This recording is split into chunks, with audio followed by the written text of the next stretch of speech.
All right, so I'm Albie13. I'm joined by my guests here. We're going to be talking about The Sims 5 and the future of The Sims. I'm not terribly interested in The Sims 4 stuff. I feel like the world's kind of moved on, and basically the free to play aspect is active right now, and they're, just kind of dabbling in that. But anyway, let me have my guests just talk for a moment. Hi, I'm a guest. I'm Chris. Just been I've known Albie for a long time. Just honored to be here. Thanks, Chris. Okay, so I had the idea to talk about The Sims. I figured we'd just start going on it. I was reviewing. I've reviewed their stuff that they have kind of talked about on their X Twitter, and then I kind of like look at their website, and it's no surprise what I see. We see the same thing, that they're doing massive amounts of DLC packs.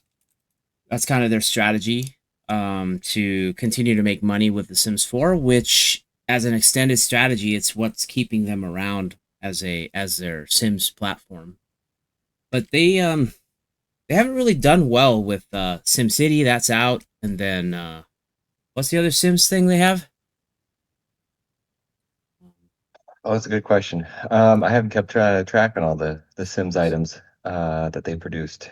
Uh, Yeah. Anyway, they haven't really been doing super well with all their Sims stuff.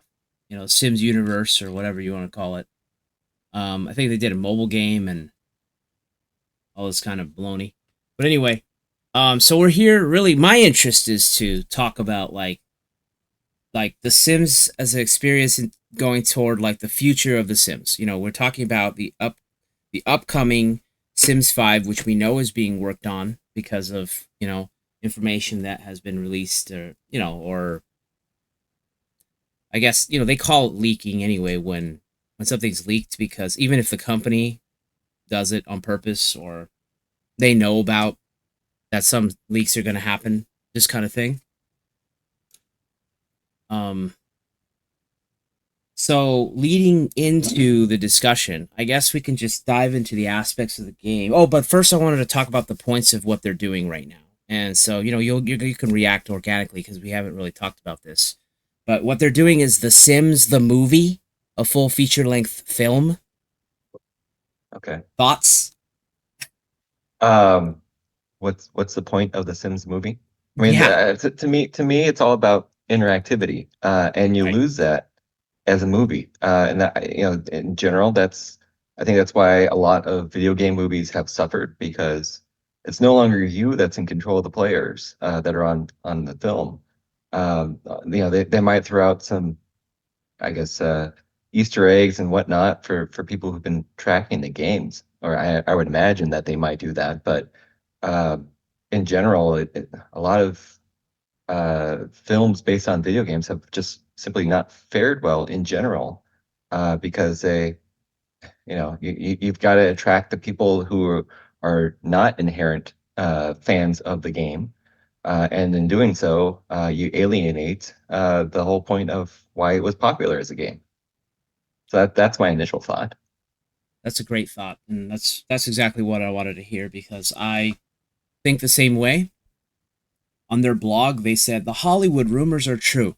They're very much living this whole thing about how the world works today, saying like they knew that there were rumors about The Sims the movie, and now they get to confirm it. So it's like they know that The Sims 5 rumors are out there, and then they get to confirm it. So we're expecting January 2025, the beginning of the next new year, that they're going to be having this, I don't know, the celebration of 25 years of The Sims. And they are, to what they wrote here to finish up this, that they're in partnership with Amazon MGM Studios.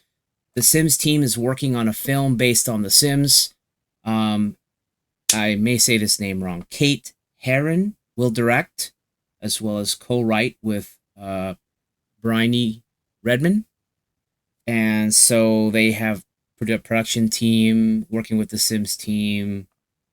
And they go on to say, it's too early to share more about the movie, but stay tuned for updates. I don't really care about this movie.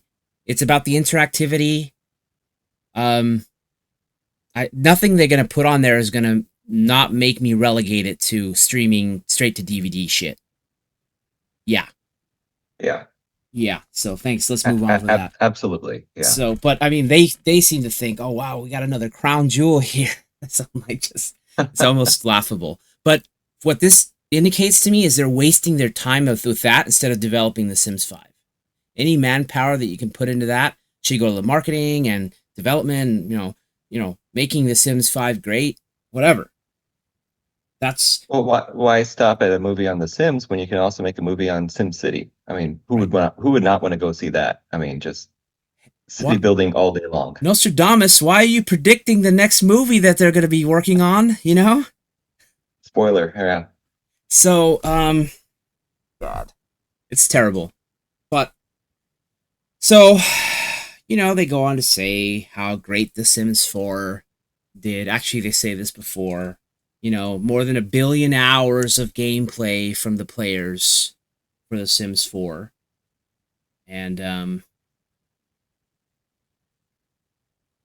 they have competition, very strong competition. Granted, one company fell through and they canceled the game last minute, but the competition is really heating up for The Sims, and there's a void that is being filled in some way, shape, or form for not having a Sims game. Because when we look at The Sims 4 core base game was released September 2014. So you're talking about a 10-year span. Now, if you give it a couple years for it to fill out, you're still looking at 8-year span. Would you say it's too long to have 10 years without another release? I would say that it feels almost like they put it to rest. You know, if you come back to a series after so long, clearly it was never the intent to come out with a fifth. I'm not exactly sure what's uh, driving them to make that type of decision to now, oh, by the way, uh, there's a need for another game. Usually, if you take that long, I would think that it's uh, that they're just I'm I think the gap is what throws me the most here. Maybe they felt like they did everything that they could previously, and now suddenly they changed their mind. If that is the case, perhaps you'll see some new technology in the game itself. Um, I mean, the Sims by itself, I would think, is pretty simplistic in nature. You're not necessarily uh, creating vast worlds and characters where all you have to do is just change a few things and suddenly it's brand new. If you're talking about The Sims, a lot of it is substantially the same from game to game. Sure, they'll expand on customizations, but after a while, how much more is there to expand upon? That's interesting that you say that. So, do you tend to think that The Sims 5 is going to be fundamentally the same as The Sims 4? Not necessarily having been all that exposed to Sims 4, it's kind of hard for me to definitively say that's the case, but I would say that the underlying feel of it, I think, would probably feel somewhat familiar to gamers that are familiar with Sims 4. Uh, but I would say that, it's pretty likely that I mean, I've played Sims 1, 2, and 3. And for the most part, it's a pretty comparable game all the way through. So it's really hard to say that there's going to be significant change between Sims 4 and Sims 5. But I suppose given the length of time, maybe they have a completely different take on it. That would be interesting to see. But it's really hard to say without actually getting more hands-on experience with it. I think Chris and I would agree that like, if you look at Sims 3, we thought that Sims 3 was a good game, and if you look at Sims 4, it's got a 9 out of 10 on Steam, and 96% of the people like it on the Google users thing. So it's not only just generally favorable, but it's quite outstanding in terms of satisfying the customer base. Um, they're really riding and banking on the fact that the game's out there and they continue to release DLC that makes them money with every DLC release. Usually, when you see releases for a game, you see that over time it just declines the amount of sales. So they're probably feeling that. Um, Naturally, people are going to get a little bit bored of something that's been out for 10 years. But Sure, yeah. I mean, you're not. It's going to be hard to find new takers into it, simply given the fact that it's so old at this point. No one. I mean, obviously there are quite a few people out there who are looking into retro gaming and that sort of thing. But it feels. I mean, 10 years ago, let's be honest, is not retro gaming. It's it takes a certain type of person to want to play a game from, let's say, 10 years ago, um, religiously. Um, I think it's going to be hard for them to gather up new interest in Sims 4. so with the mention of the new Sims Creator program and the stats that they provide, which is over 100 million pieces of content have been uploaded on Sims 4 creations. Um, there's a strong amount of user base that is creating content for The Sims, which keeps it fresh, and they are benefiting by somewhat exploiting the fans to create content for them. Um, I, I guess if you think about it, they haven't been rewarded up until now for making all this content. Um, So when you say so much user created content has been uploaded, is it like someone created like a little candle, and let's say 100 100,000 people made a little candle that all counts yeah. towards that. I feel like it's something that it's, oh, you know what, I'm just gonna add a bunch of random things together and say just how massive it is. Uh, it's hard to actually, it feels like corporate speak. It's hard to actually piece out what that actually, what the real takeaway is. They try to make it sound like a lot of people have been playing it, and I'm sure quite a few have, but uh, what does that actually mean? Yeah, I think that you're right that you can discount some of that stuff because there's a lot of it's just numerous, but the quality stuff is much less. And um, but if there's an indication that there's a lot of people that are interested in doing that, and then they're kind of doing an incentive program, so they feel that it's worth pursuing that, and then they see that that it's going to benefit this game and the next. I think that's kind of the idea. But I want to keep things moving along. I want to talk about basically. I want to start diving into the topics of, we are doing a lot of speculation here because The Sims 5 is under active development. But what we kind of want to talk about is like where we're coming from, what we've experienced, and then kind of where we're going because each of the areas of the game we can kind of see like what we expect coming into a modern version of The Sims. There was a lot of limitations of the old Sims. So we start talking about the first thing, which is the create a Sim or CAS. Everybody knows that when you start a Sims game, you're going to create the Sims that you want to create. And, male, female, of course, now you're going to have everything, right? Transgender, and then you're going to be able to select ethnicity and age and all these types of things, right? I would imagine, yes, that would be a requirement these days, to add extra. I mean, you can't say it's truly customizable without having all the options in there. So it speaks to the diversity and it speaks to, having a more sophisticated create a sim where it's like probably you can, like modern games, you can not just choose the sim. Like if you remember The Sims 3 or maybe even glanced at The Sims 4, you couldn't really change the facial structure and stuff if I remember correctly. Is that accurate?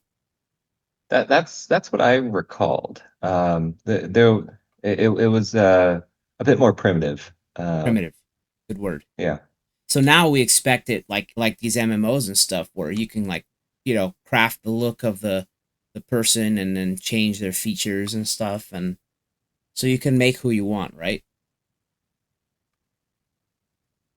you can make who you want. I mean that. Yeah, I mean, I almost feel like it's a requirement these days to go that deep. Yes.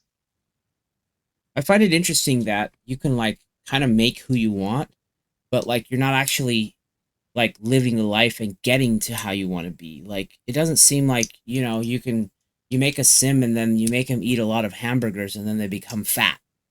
That's not really a thing, right?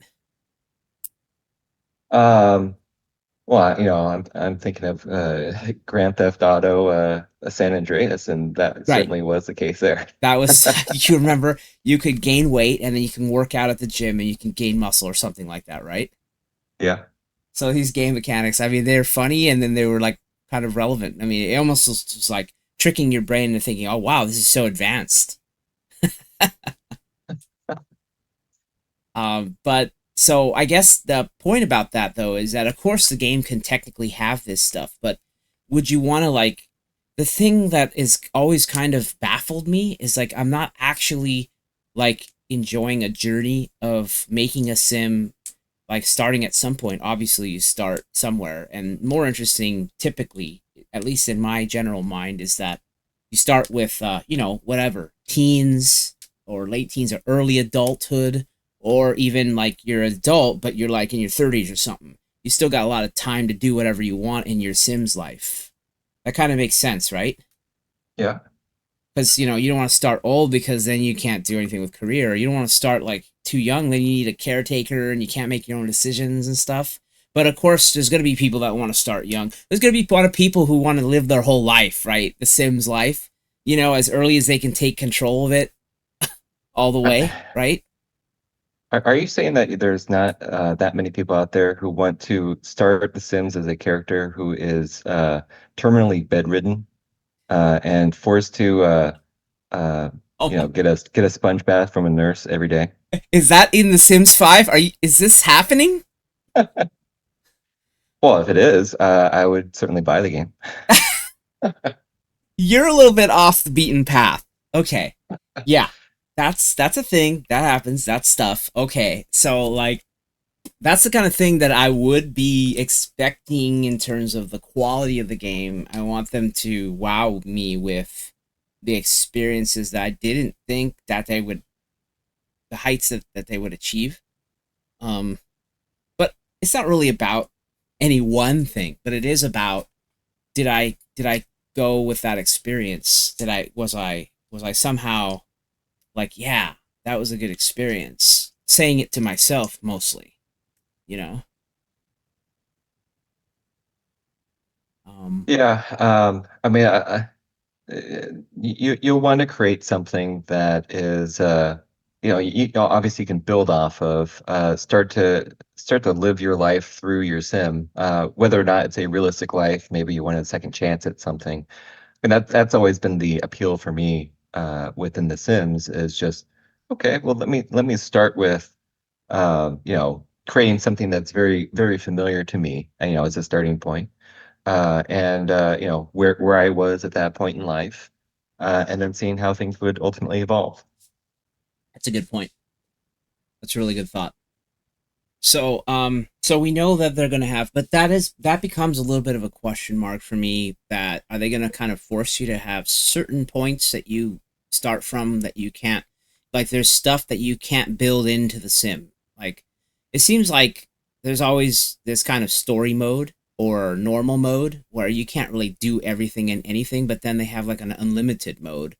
I mean, where you can like create any kind of sim in any kind of age and situation, looks and, whatever. Maybe even something not normal, right? Alien or Mhm. goblin or something weird.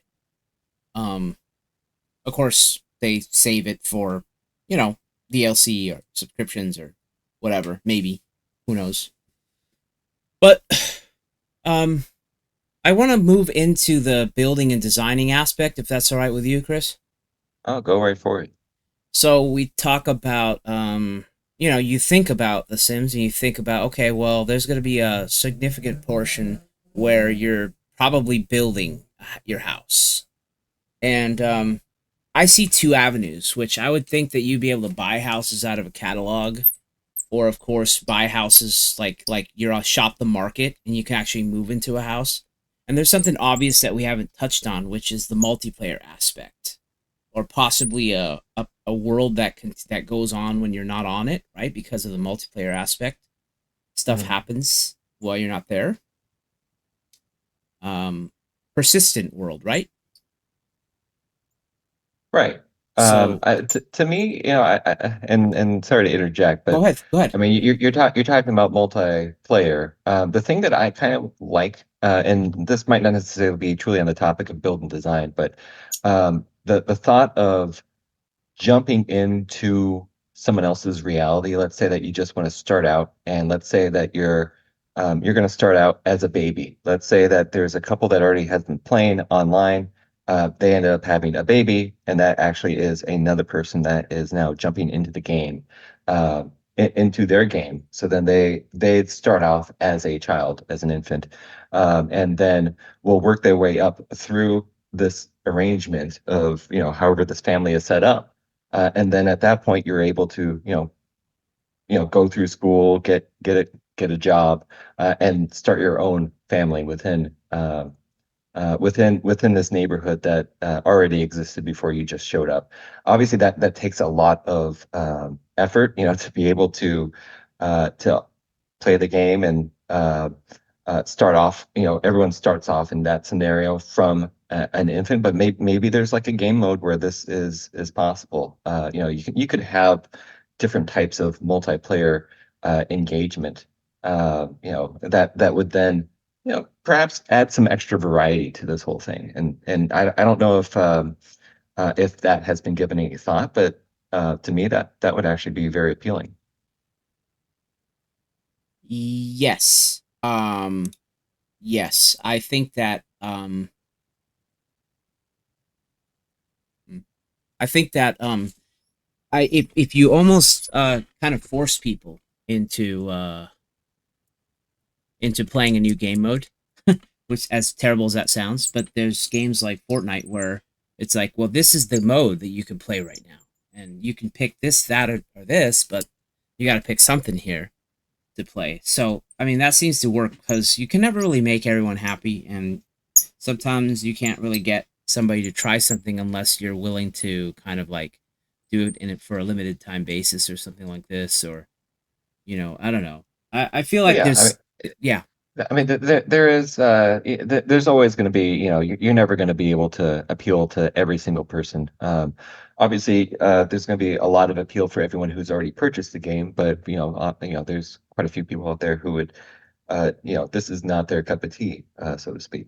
But I would say that if you have multiple modes available, let's say there's just a generic multiplayer mode where you jump into a world and you start off from there, or there's other types of multiplayer modes. I don't know, maybe there's even contests, or very competitive worlds where it's you and everyone else starts at the same time, and you have to try to build your fantasy, so to speak, and then at the end of however long time period it is, uh, you know, then there's some sort of metric then that everyone is compared against.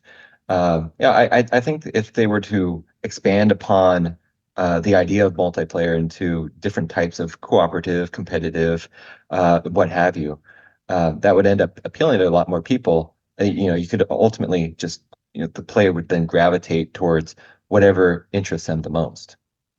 Yeah, that's well said, and I think you're right. And so it's really challenging, it probably for them to create this game, because what are they gonna do? I don't know, but I don't even want to think about it because it's very difficult. Maybe it's gonna be one of the things that really says if it's a hit or not. I don't, who knows? I mean, I don't know if it has that much importance. I mean, it does have a lot of importance, but I guess it's just obvious questions, right? Is it gonna have a single player mode? I would assume it would. Now, if they're hoping to get that subscription fee monthly, it'd be kind of a challenge to do that if people are just signing up simply for a single player option. Mm.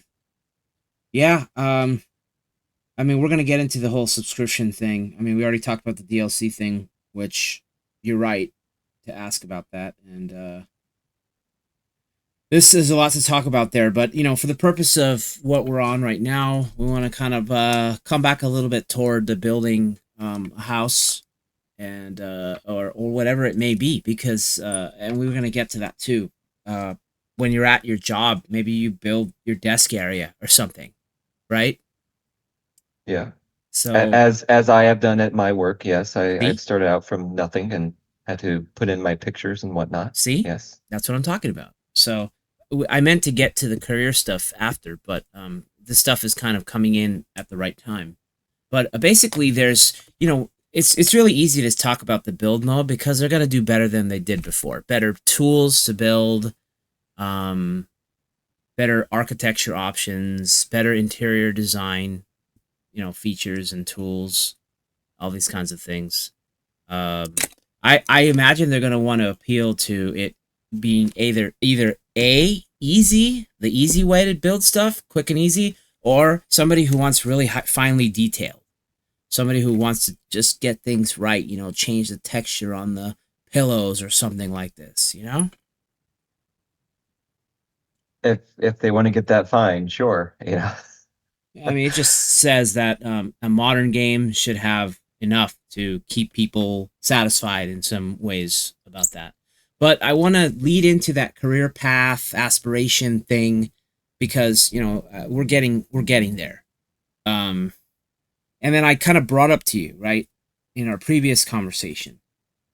Does it look like when a sim has a job, are they going to be leaving their house and going to the job site unless they work from home, obviously? I mean, the easy answer is everyone works from home, but that's certainly not the case. It's never been the case in any Sims game up to this point. Right, In previous Sim games, they would just simply leave the house for some period of time, and sure enough, burglar might show up during that time. But that's they leave the house, and but you never get to actually see all that much into right. what they But do. but that's like things of the past. Now where we are Correct. is that you're not only going to work and you're not only going there for a limited time, but it's like full, like your actual time is like, you decide whether you work 5 hours or a full shift or overtime, or not necessarily decide, but do you have that option? And then it's a money thing, right? Supposedly you're doing this for money or whatever skills you might gain from it in terms of game mechanics, right? Hmm. And then like there's a thought like, well, if you have a multiplayer world and people are going to work, then clearly the people that go to work are other people too, which is a little bit playful, right? Because they're not in their house, they're all in a shared community space of sorts. And then somebody comes into your office and you customized it, so they see your customization. And then they're talking to you, and you're like, hey, buddy, you're in my office. Hold on a second. Don't talk to me like that, you know? Yeah. And then it's like, I'm the manager. You're the entry level. You're just the intern, you know? So there's dynamics Right. like that could be fun, Go fetch me coffee, intern, right? You could. And then, one day the intern might not show up to work. Instead, they go and they burn your house down. Be realistic. They can't burn your That's house not down in Sims realistic. 5. That's not a thing. That when you're not home, unless you have other Sims, your house is going to be protected from the disaster. But it So, things could happen, you so know.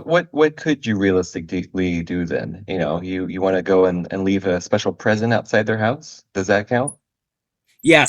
So what can you realistically do? Yeah, no, yeah. I think the thing is that I mean, right, we can't imagine that people are going to have that much freedom that they can actually go and ruin because they want to avoid griefing, right? They're not going to be able to Right. ruin someone's house in any uh unless it's in a role play scenario where it's like this player would like to uh you know enable damage to your home. Do you allow that? And you click yeah.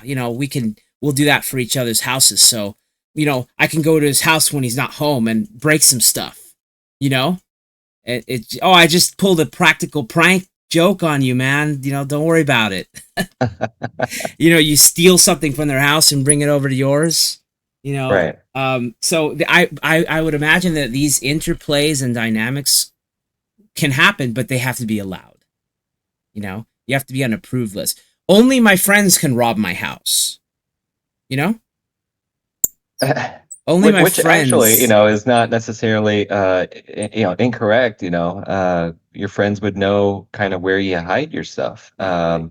So there have been some break-ins that I've known of that have been actually caused by people who, at least at one time, were thought to be friends. Not to my house, but other people's houses. I mean, Anyway, yeah. So the whole idea is that to prevent griefing and to have a realistic online experience, they have to have systems that kind of make sense and follow along with the typical mechanics. That is the standards. That's where I really try to stay on is the standards of games, because then it paints a really realistic portrait of what the prediction is. So we're continuing on, basically leading into world exploration, right? So we talked about the job thing. Anything else on the job site thing? no, Oh, yeah. Well, I think there is a little bit warranted to talk about. I think I think I want to respond to your thing about which didn't seem to make sense, which is like all the Sims are going to work from home. I just didn't. I don't think that no, really. it would be disappointing if they took that track. Heck no, it's not going to happen. It's just they already set people up for having jobs, with all their DLC in Sims 4, and you actually like went to job sites and stuff for limited time, and then they had like social spaces and stuff. Mhm. So I mean, they're setting you up for something that they're setting you up for the expectation of expanding. It's always this slow expansion, even though it's been 10 years. They give you more with each game, and I Right. mean, if they give you more job and they give you more social space, and that leads to the world exploration that we're going to talk about in a second. But it just seems natural to me that you do your whole it's this whole cycle. It really makes too much sense to me, because you go in, you do your days at home, and then you're like, okay, shoom shoom, I gotta go to work now, right? And then you Yes. get in your whatever, your bus or your Uber or your car or whatever, moped, however you get to work, luxury vehicle, wherever what class of person you are, and then you go to work and you do all that stuff there. And then like I imagine they got to keep you busy with tasks or something, right? Right. Otherwise, who wants to simulate being at work when all it is just sitting there at your desk? Right. So There's got then to be something more. it leads to like mini games or making decisions or whatever, right? Yes. So that just seems to come natural and seems realistic. So then you either leave your office and go explore, or you have a break, coffee break or whatever, and then you go grocery shopping from your house, right? So you go to either a community area wherever other people are at the grocery store or something like this. Probably. I mean, either that or you get your groceries delivered to your home. But the whole idea is that, you're going to want to explore sometimes, right? Hmm. So the whole idea of community spaces and then neighborhoods, other people's houses you could see, that kind of thing. Does that seem like that could be in The Sims 5? It could be. I mean, you could have different types of. I mean, you'd want something to be able to meet new people, within the game. So to the extent that, you go to your typical grocery store down the street, or you go to some other like farmers market uh type of area, it certainly it could add some variety to it. I would certainly hope that they don't do the realistic thing, which is charge different amounts of money for the same items at different places, because then it becomes less of a oh, I want to go explore a different place, and then becomes more like reality, where you say, do I really want to buy this at $5 when I could get it somewhere else for 4? There's certain things that you like from real life, and there's certain things that you don't, and I certainly hope that they don't go down the route of, well, I'm going to have different options available to the player, and set it up in such a way that, if for those money pinching people out there in The Sims, um, we'll then have to go and figure out the best price for everything, because I'll tell you that's probably what I would end up doing. And then a lot of the fun out of that would just go away, because I would wonder, why am I doing this in real life and also in the game? But then that becomes a meta question. Why are you doing it in the game when you don't really? It doesn't really make a damn difference. Why don't you just not worry about it in the game? It's. I mean, I understand that everybody's gonna have their things that they're, a slave to, so to speak.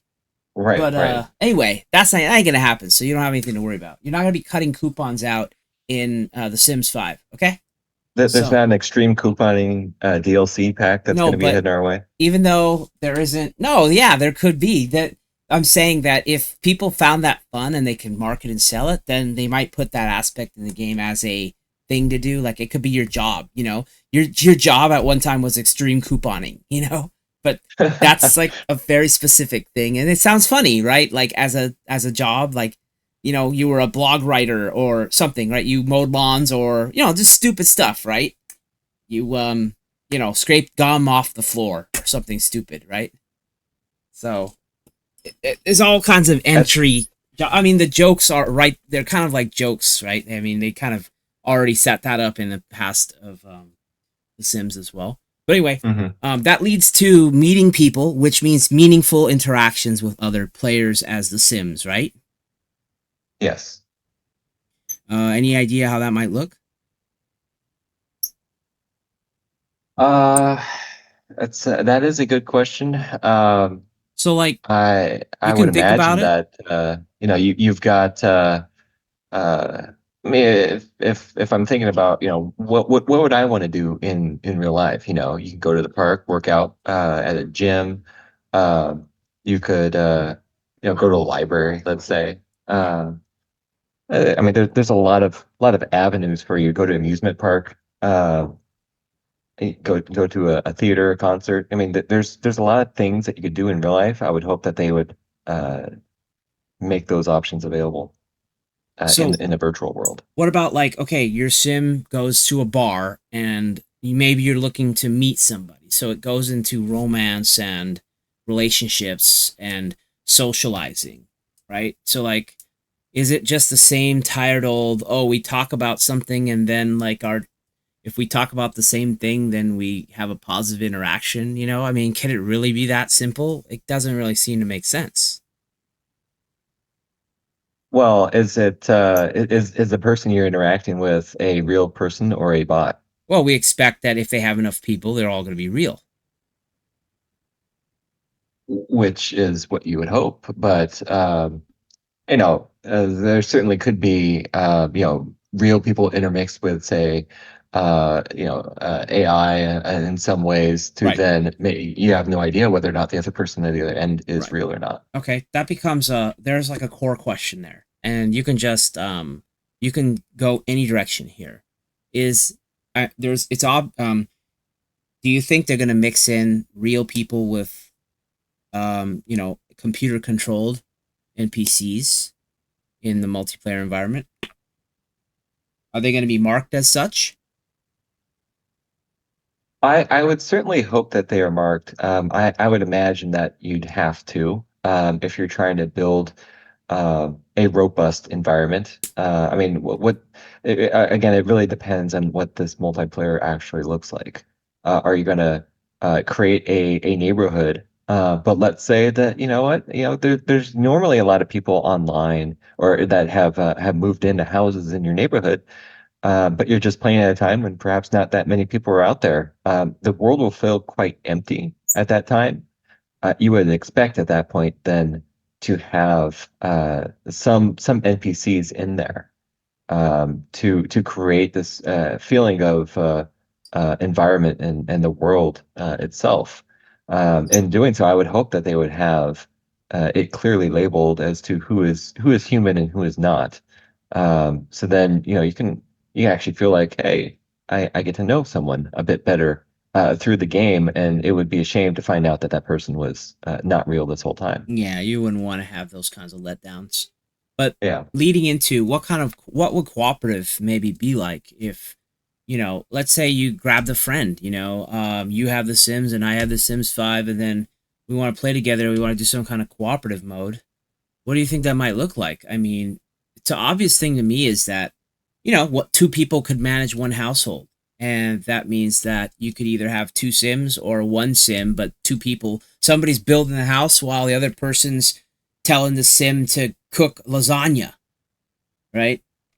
So the obvious thing to me is either doing simultaneous control of one, domain, which is a house and life, or naturally you each have your own Sim in the same household. That's never been done before, right? I don't think it has, and I mean that to me offers a lot more interactivity.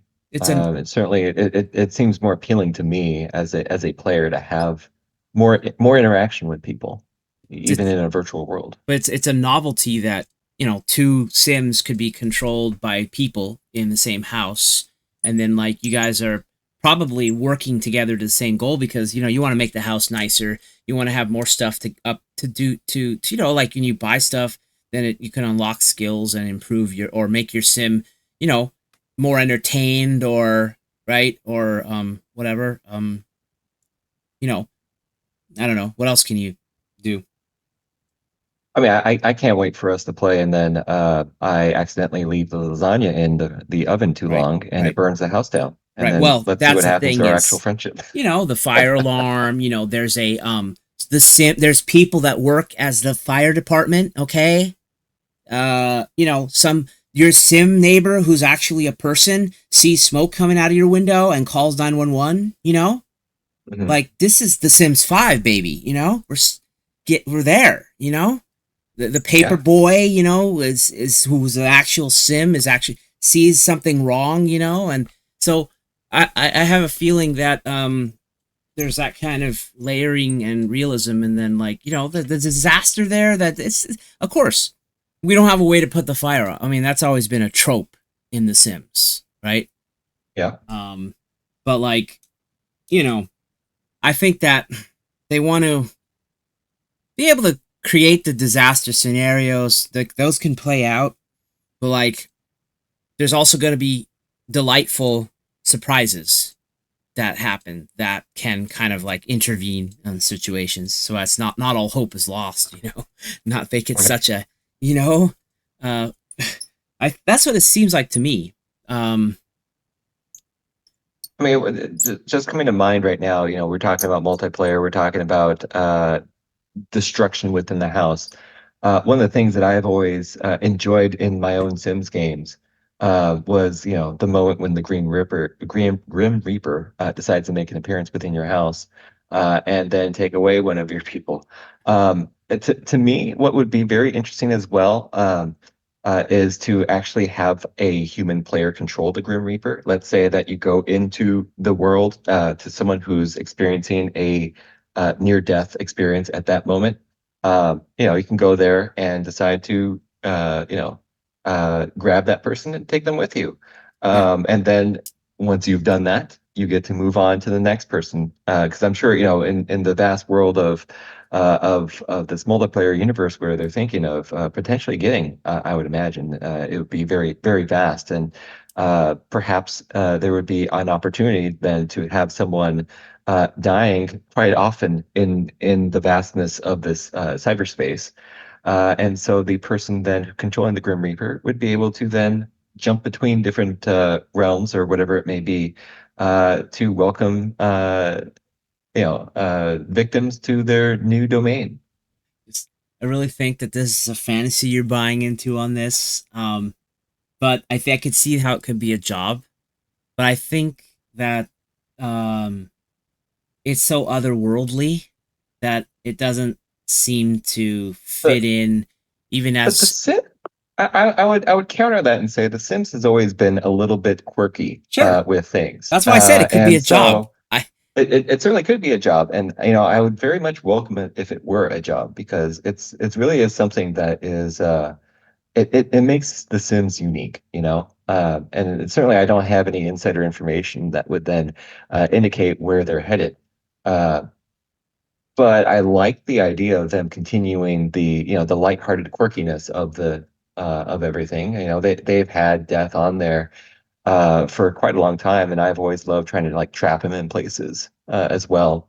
When he decides to pay a visit to your household. So uh, it's always been a very interesting thought of mine to be able to control death, Okay. and I would like it if they were to have that included. Okay. That's good. That's good.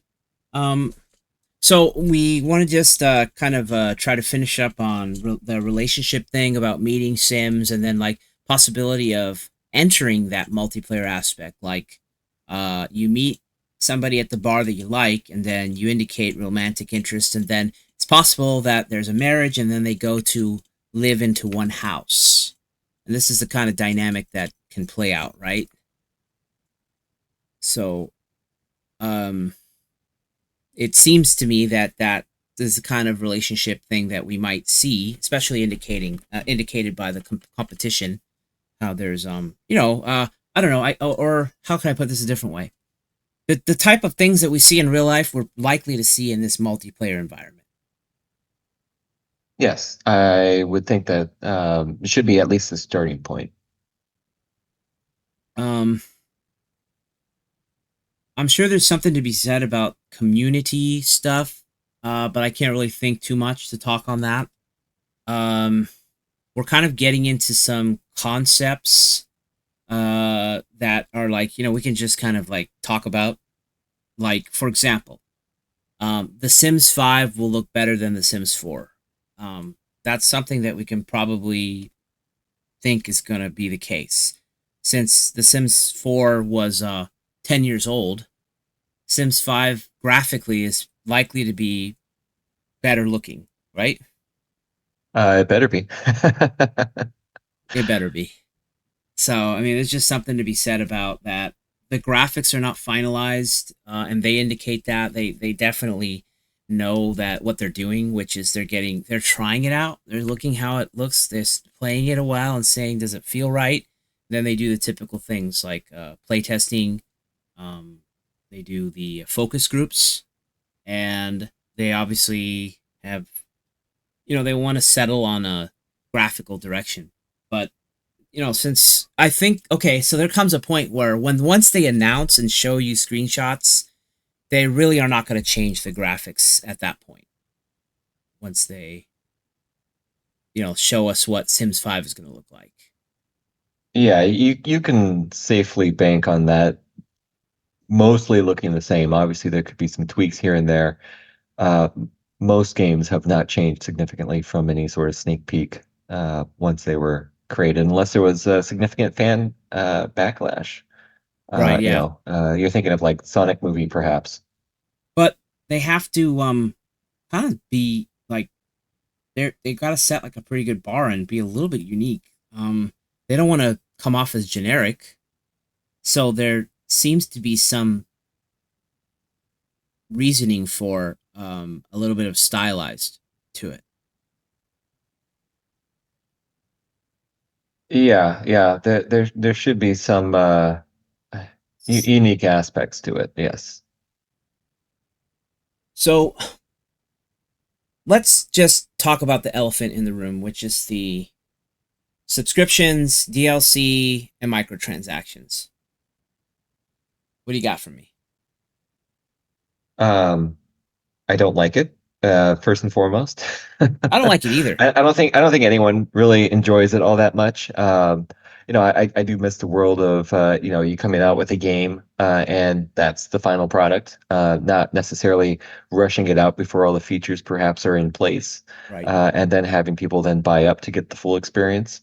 right, That's never sat well with me.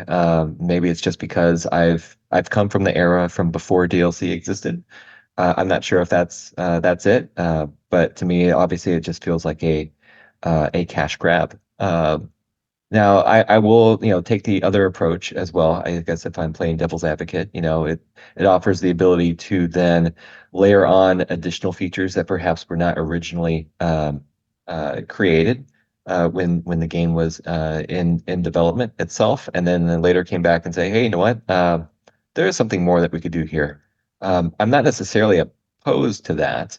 Um, perhaps in contrast to me being against DLC altogether, I think if it's tasteful and it actually does add more dimensions, there could potentially be a place for it. I would hope that they don't price it such that it is then makes the full experience ridiculously unaffordable. I would hope that they keep in mind that, people who are looking to buy any sort of DLC have already invested in the purchase of the game itself. And so, does the combined price of your original game plus the DLC, uh, still seem reasonable for someone just getting started out? Yeah, so did you know there's 16 expansion packs for Sims 4? No. And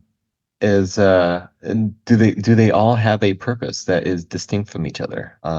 Do you know? They got 12 game packs and stuff packs and kits, and I have no idea because I never get into this stuff.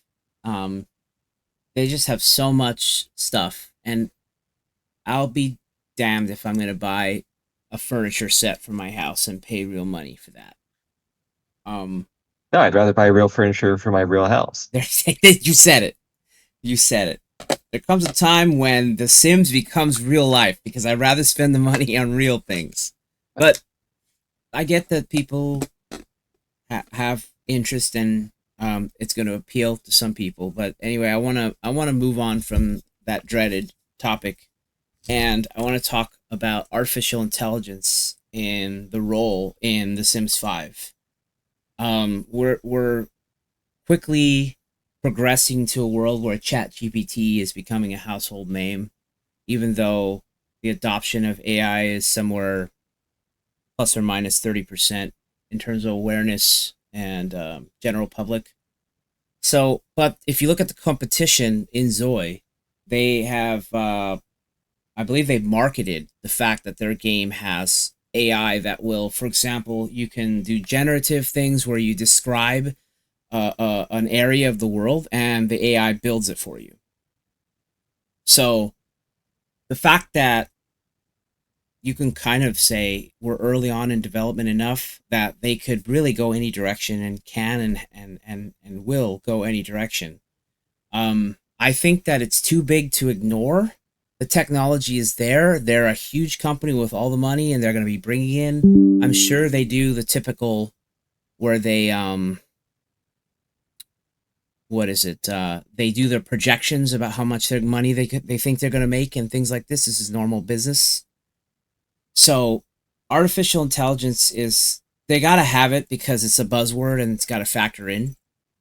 It's unclear if they're going to expand upon it, how much it's going to be in the game. I think that they also are cautious as to not just make it cheap and not make people think, oh, AI, it's got to have AI. That means the game's not good because, all this stuff. They're just trying to do a shortcut or something like this. But, I mean, AI is a futuristic concept in games. Basically, this is just explanation for the general public. You type in what you like, for example, in that avenue of creating an area that you'd like to see, it's possible. I'm just going to make a very specific thing. In your house, you want to decorate a room, and you tell the AI, I want to do a goth theme.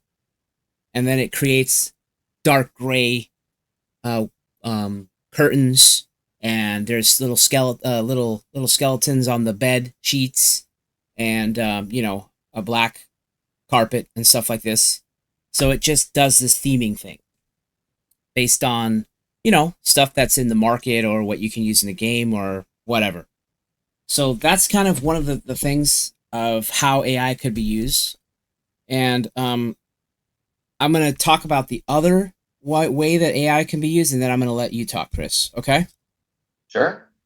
The other way that artificial intelligence can be used, I mean, if we look at what are known as large language models, basically they can have an AI in the game that you talk to or you use it with the game mechanics. So, for example, you know, you can set up that the sim is hungry, and you can just kind of say, okay, dynamically, we're going to tell the AI that you're the sim. So the AI is the sim, and the game mechanics say that the sim is hungry. So then you tell the AI answer like an AI, like a sim would in the game, and it's going to say something, a comment or some whim. For example, there's a whim system of what the sim wants, and they could say, it could be as simple as, I really wish I had a pizza, a New York pizza right now, which is a completely dynamic concept based on, something that the sim might want, but not pre-programmed. That's the key takeaway.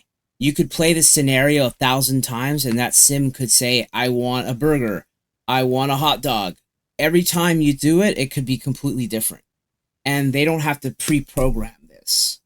So that's where the AI kind of makes sense, and it kind of makes it futuristic. Like you're adding something to the game that we never had this before, certainly. And they have the technology now where they can integrate this. So I know it's kind of like a revolutionary, it's conceptual because you don't really play games like that right now, too. But I have a feeling that gaming is going that direction into the future at some point. So I want to hear kind of what you think about this, Chris. Get your perspective on this.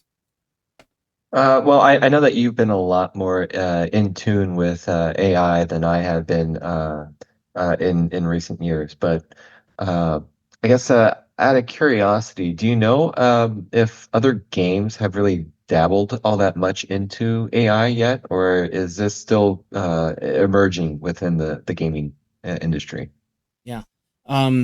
They most games are not using AI, and that speaks to the cost of it, because when you generate things with AI, there's an inherent cost, and so if if the company has to factor in what it's going to cost them and then giving it to the user, they are running into, like, they might know, they know of the technology, and then they do some consulting and they get people that know about it more, and then they're kind of at that phase probably of testing it out and doing projections again, like any company would, of what's going to cost us. And I think going down that avenue, I'm going to go ahead and tell you that, yeah, and to answer that question, in totality, there most games don't use AI right now, not in this way. And I know there's a lot of developers right now that are tapping into it. And so what ends up happening is, at this time, although it's what we're seeing it get cheaper to use AI, but it costs money to use AI. So if we take that idea, we say that if users are going to be allowed to use AI in the game, it could be that it's extremely limited, so that costs don't mount up, or it could be that they charge a subscription to cover the cost of using AI. I think that we're reaching a point where they can essentially run a basic version of an AI inside the game on your computer. So if that happens, then they don't have to worry about paying for the cloud services, the cloud servers to run the AI. But at this time, the way that they build these things out, it seems like they're going to use a cloud-based solution, which is going to require the internet. So that is kind of one step going toward an online experience, and then, possibility of a subscription-based service, which may not be exciting. But what that means is that maybe the user opts out of AI because it costs extra money, and that may not. Then it just defaults to using the game without AI. So it kind of like me talking through this builds up this point about that they have to make AI very appealing value add as a product in the game that you're going to want, desire, so that they can sell it to you. Oh, absolutely. If the going back to your original examples, deciding that they're hungry and they say, oh, well, you know what? I want to just give me a pizza or give me a hot dog. If that's all it does, is really just change the option. I would say that they're not necessarily using AI to its fullest capacity. If they are instead finding a way for you to interact with NPCs, your environment, whatever it may be, the game notices that you do things in a certain way, let's say, and then offers up suggestions tailored based on your gameplay. That to me is a more compelling use of AI, where suddenly it makes me feel like the world perhaps is a little bit more alive. I mean that's really what I'm looking for, in a lot of this online environment. Really is I don't want an empty space where it just feels like there's a static world and I'm just existing in it. I want to feel like the world interacts back with me. And if that's where you're going with AI, then it offers something there to the player that does not exist today. I guess to the point of you saying that not many games have yet used AI. So I would I would certainly be open to potentially a subscription, but again, it kind of uh, I'm not necessarily thrilled by the thought of a subscription at the same time. Okay. I think that's a good response. I think that AI can exactly do that type of thing where it'll, enhance the world or give you the interactivity that you're looking for. The great thing about AI is that it can do things dynamically in a really rapid way so that within moments, obviously things are generated within, 10 to 30 seconds. So very much while you're playing the game, something could be triggered based on the AI dictating it. So, for example, you load into a new area while you're exploring, and the AI says, there's a freak weather event. And then all of a sudden the game can do that it's already programmed that that's one of the possibilities of the game to happen so that it stays on the rails. We don't want it to be completely random, but we do want it to say, this sim's been having way too much happiness. Let's throw a wrench in the works, and give him a terrible experience or something like this. Who knows? So, so I I'm don't I'm know. just thinking of Sim City now, when the monster or Bowser, if you're playing the SNES version, comes out and decides to destroy your town. Right. Right. So, instead of using the usual ways of triggering it, or going with algorithms, you can actually have this is the way of thinking about it. For the nerds that played Dungeons and Dragons, you have a game master now. That's that's one way of thinking about it. The AI is like a game master that can control the flow of the game somehow. Definitely interesting, futuristic compared to primitive ways of programming a game before. I definitely don't like something that feels, very shallow, and I'll get bored if I don't think the game is really using its tools to create interesting scenarios for me. It's just a question of entertainment, I guess. Uh, there's that concept of replayability, which doesn't every time I talk about multiple I can think about multiple things, and I always get back to replayability because I think that the way that companies think is that if they can keep you playing these games, then they can keep you putting money investing money into it. I guess. Yep. Oh, all of a sudden you got to get that next thing for your clothes for your Sims. You're going to have access to that new pack, you know you gotta get the Halloween pack for your house because otherwise, how would you put the pumpkins on your lawn? I mean, you're not gonna be able to carve the pumpkin out unless you get the Halloween pack, Chris.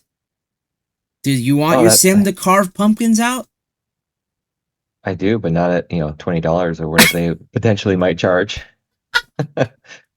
But other people say, "Oh, I gotta have that experience." I love the sound of that. That sounds fun. Let's try it. And then you just kind of think of something. How would that be? Well, the sim is all of a sudden it zooms in on their hand and you got the pumpkin and you can kind of like draw it with your mouse or something. And you're drawing these designs and then you put the pumpkin down and then everybody, all your friends who walk by in the multiplayer see that pumpkin that you carved out, right? And then you're like, "Wow, did you make that, design?" And then you're like, "Yeah, I'm kind of an Yeah, artist. I paid the $15-20 I for the paid the DLC. right. I There's my, I made my donation to the overlords there But at that's the how it Sims. is. That is how gaming is now. So it is true. There's that whole um exclusivity, and there's that the optics of that exclusivity is worth a little bit of money.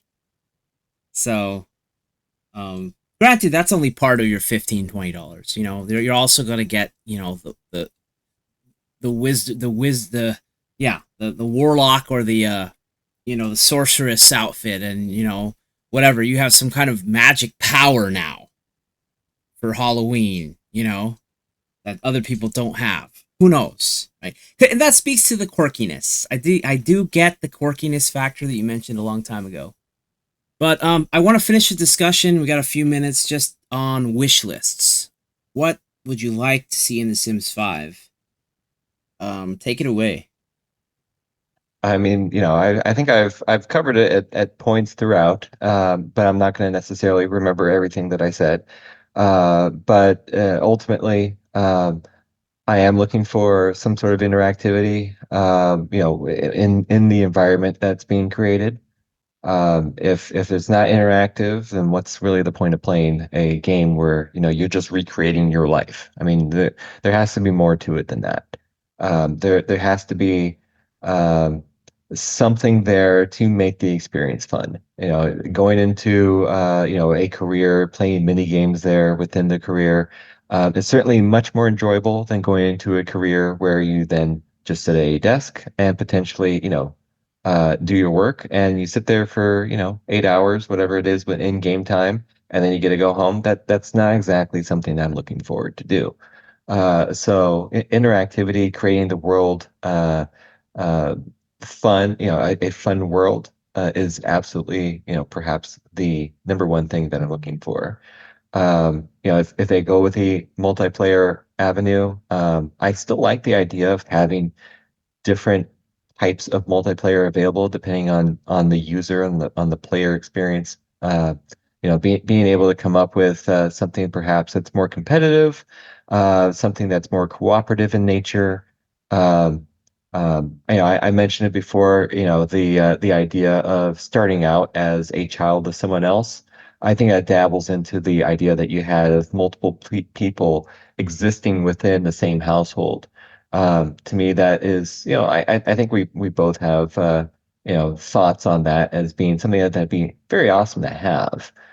Whether or not they can find a way to make that all work, obviously, is another question. But it's something that, offers a lot of replayability into this, and ultimately that, that's kind of what I'm hoping to get out of this experience.